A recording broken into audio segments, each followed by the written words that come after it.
राजनीति के धुरंधर खिलाड़ी, राजनीति के चाणक्य, राजनीतिक रणनीतिकार और इन दिनों कांग्रेस के तारणहार जिनकी चर्चा है हर ओर, वही है प्रशांत किशोर।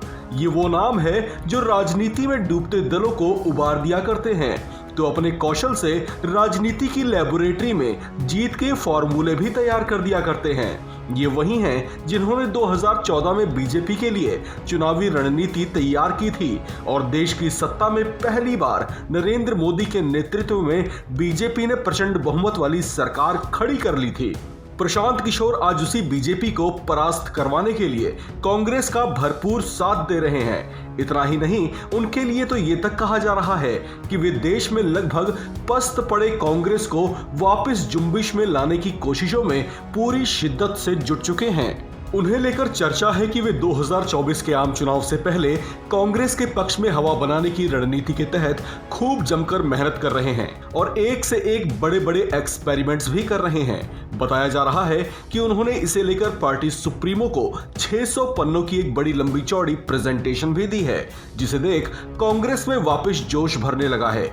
हालांकि इन सब के बीच उन्होंने पार्टी स्तर की कुछ कमियों की ओर भी पार्टी सुप्रीमो का ध्यान खींचा है, जिसे सेटल किए बिना चुनावी अखाड़े में उतरना बेईमानी साबित हो सकता है। ऐसे में उन्होंने कांग्रेस में नेतृत्व के विवाद को जल्द निपटाने का सुझाव दिया है। इसके अलावा ग्राउंड लेवल पर पार्टी कैडर को फिर से पुनर्जीवित करना होगा। पार्टी में ऊंचे से लेकर सबसे निचले स्तर तक के नेताओं से संपर्क और जुड़ाव को वापस हरा करना होगा। बीजेपी की काट बनने के लिए अपने पुराने सिद्धांतों पर वापस लौटना होगा।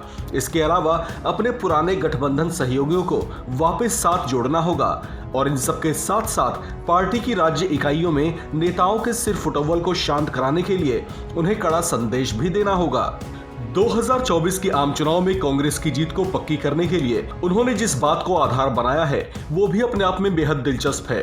दरअसल प्रशांत किशोर ने जो गणित लगाया है उसमें वे 2019 के चुनावी आंकड़ों को आधार बना रहे हैं, जिसमें बीजेपी को कुल 38% वोट मिले थे, जबकि 62% वोट उनके विरोधियों में अलग अलग दलों के खाते में चले गए थे।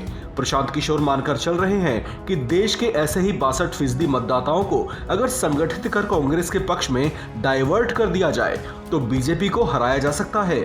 यानी लमसम जिस 60-40 के रेशियो वाले फॉर्मूले पर वो काम कर रहे हैं वो बोलने में बेशक आसान है, लेकिन वैसा कर पाना प्रशांत किशोर के लिए लोहे के चने चबाने जैसा साबित हो सकता है। हालांकि भूलना यह भी नहीं चाहिए कि प्रशांत किशोर राजनीति के रणनीतिक कौशल के मंझे खिलाड़ी हैं। ऐसे में उनके सामने अभी लगभग 2 साल का वक्त भी है। लिहाजा कहा जाने लगा है कि प्रशांत किशोर इस नामुमकिन से लगने वाले काम को दशरथ मांझी वाले स्टाइल में ठान चुके हैं कि जब तक तोड़ेगा नहीं तब तक छोड़ेगा नहीं।